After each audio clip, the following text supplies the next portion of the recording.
Assalamualaikum warahmatullahi wabarakatuh. Perkenalkan, saya Diah Desanti dengan NIM 200304281 dari mata kuliah Manajemen Teknologi Informatika. Di sini akan menjelaskan yang pertama tentang e-commerce. E-commerce adalah proses pembelian dan penjualan atau pertukaran produk, layanan dan informasi melalui jaringan komputer termasuk internet. E-commerce merupakan aplikasi teknologi menuju otomatisasi transaksi, bisnis, dan alur kerja. E-commerce juga dapat menjadi alat yang membahas keinginan perusahaan, konsumen, dan manajemen untuk memotong biaya layanan sambil meningkatkan kecepatan pengiriman layanan. Jenis-jenis e-commerce yang pertama ada business to business, business to consumers, business to consumers to consumers, consumers to business, dan business to administration. Yang kedua tentang intelligence system. Yang pertama ada artificial intelligence. Artificial intelligence atau kecerdasan buatan merupakan ilmu yang mempelajari tentang bagaimana membuat sesuatu menjadi sebuah mesin cerdas.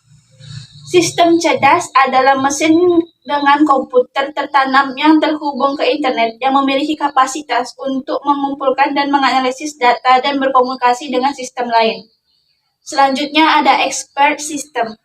Expert system adalah pendahulu dari kecerdasan buatan saat ini. Pembelajaran dalam dan sistem pembelajaran mesin.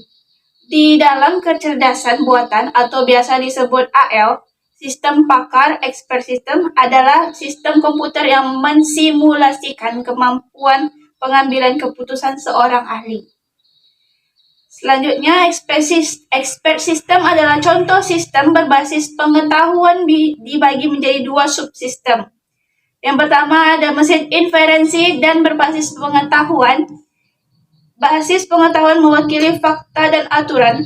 Mesin inferensi menerapkan aturan pada fakta yang diketahui untuk menyimpulkan fakta baru. Mesin inferensi juga dapat mencakup kemampuan penjelasan dan debugging. Hak intelektual. Definisi haki, intellectual property rights atau yang biasa disebut dengan hak atas kekayaan intelektual merupakan sesuatu hal yang berhubungan dengan konsep hak kekayaan dan hasil dari akal budi seseorang manusia. Haki adalah suatu hak yang muncul dikarenakan oleh suatu hasil dari olah pikir otak dengan menciptakan suatu produk atau proses yang bisa digunakan oleh manusia. Hak atas kekayaan memiliki 3 kata kunci yang sangat penting, yaitu rights atau hak, properti kekayaan, atau intelektual. Hak atas kekayaan intelektual adalah hak yang spesial dan eksklusif. Hak ini akan diberikan kepada seseorang atau suatu kelompok atas sesuatu yang diciptakannya. Dalam kata sederhana, hak atas kekayaan intelektual mencakup hak cipta, hak paten, dan hak merek. Peranan haki dalam pembangunan ekonomi. Dengan mempengaruhi intensif untuk berinovasi, intelektual perlindungan hak properti dapat mempengaruhi pertumbuhan ekonomi di Indonesia dengan cara-cara yang penting. Landasan hukum haki yaitu pasal 90 UU nomor 15 tahun 2001, di mana seorang dengan sengaja dan tidak memiliki hak tetapi menggunakan merek orang lain untuk barang atau jasa yang diproduksi dan diperdagangkan akan menerima hukuman penjara maksimal 5 tahun dan denda minimal 5M. 1M maksimal. Internet, intranet, dan extranet. Yang pertama ada internet. Internet atau dari interconnected network adalah sebuah sistem komunikasi global yang menghubungkan komputer-komputer dan jaringan-jaringan komputer di seluruh dunia. Yang kedua ada intranet, adalah sebuah jaringan yang bersifat privat atau tertutup dan biasanya digunakan untuk organisasi atau perusahaan untuk tetap menjaga data-datanya aman. Yang ketiga ada extranet, merupakan jaringan internet perusahaan yang ingin mengekspos informasi yang mereka miliki ke jaringan luar. Fungsi extranet. Fungsi utama extranet adalah mempermudah pertukaran data di dalam skala besar dari suatu perusahaan ke perusahaan lain. Extranet juga berfungsi sebagai penyedia akses yang di dalamnya berisikan informasi dan bisnis data penting untuk keperluan bisnis. Sistem fungsional perusahaan dan interorganisasi. Karakteristik sistem informasi fungsional. Sistem informasi pada suatu perusahaan ataupun organisasi merupakan sistem yang bersifat manajerial, mendukung operasi dengan mengelola transaksi dan menyediakan laporan-laporan yang dibutuhkan oleh pihak-pihak berkepentingan. Komputer dan internet sebagai komponen utama sistem informasi. Perkembangan komputer dan media informasi global sangat berpengaruh besar dalam membentuk gaya hidup masyarakat modern yang kian hari semakin bergantung pada teknologi.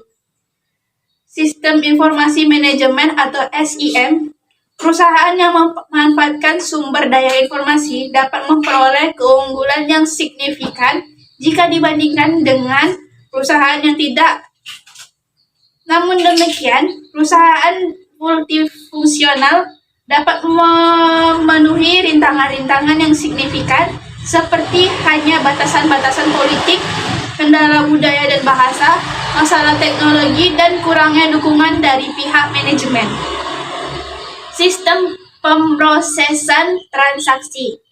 Sistem pemrosesan transaksi atau yang biasa disingkat menjadi TPS, Transaction Processing System, merupakan bagian dari sebuah sistem informasi yang menjalankan dan mencatat transaksi rutin harian bahkan bulanan yang diperlukan untuk menjalankan sebuah bisnis. Tujuan utama dari TPS sendiri adalah untuk memberikan timbal balik segala jenis pertanyaan dan menelusuri kembali jalur-jalur transaksi yang ada pada suatu perusahaan atau organisasi. Sistem telekomunikasi dan jaringan. Telekomunikasi berasal dari kata tele dan komunikasi. Tele yang artinya jauh dan komunikasi yang berarti hubungan atau pertukaran informasi. Jadi telekomunikasi adalah peristiwa pertukaran informasi dari jarak jauh dari suatu tempat ke tempat lain. Telekomunikasi adalah penyampaian informasi atau hubungan antara suatu tempat ke tempat lain menggunakan bantuan peralatan khusus atau peralatan elektronik. Sistem telekomunikasi hanya memerlukan 3 elemen. Informasi yang diambil oleh pemancar dan berubah menjadi sinyal. Sinyal kemudian dilakukan melalui media jaringan. Sinyal kemudian diterima dan diterjemahkan kembali menjadi informasi. Fungsi sistem telekomunikasi. Yang pertama ada transmitting device. Transmitting device berfungsi menyampaikan informasi dari suatu tempat ke tempat lain, baik dekat ataupun jauh. Transmitting device yaitu kabel serat optik dan udara bergantung pada jarak tempat yang dihubungkan dan tergantung pada banyak tempat yang saling dihubungkan. Yang kedua ada connecting device, yaitu berfungsi menghubungkan perangkat sehingga pengguna dapat menghubungi pengguna lain yang mereka inginkan. Perangkat yang dimaksud masih menggunakan sistem manual jika masih diperlukan operator yang menghubungkan pengguna dengan pengguna lain yang dia inginkan.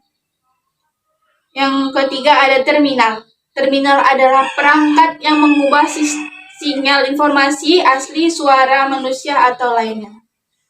Yang terakhir adalah supply chain management atau SCM. Manajemen rantai pasokan atau SCM adalah manajemen aliran barang atau jasa dan mencakup semua proses yang mengubah bahan mentah menjadi produk akhir. Ini melibatkan perampingan aktif dari kegiatan sisi penawaran bisnis untuk memaksimalkan nilai pelanggan dan mendapatkan keunggulan kompetitif di pasar. Cara kerja SCM yaitu mengendalikan atau menghubungkan produksi, pengiriman, dan distribusi suatu produk secara terpusat. Dengan mengelola rantai pasokan, perusahaan dapat memotong biaya berlebih dan mengirimkan produk ke konsumen lebih cepat.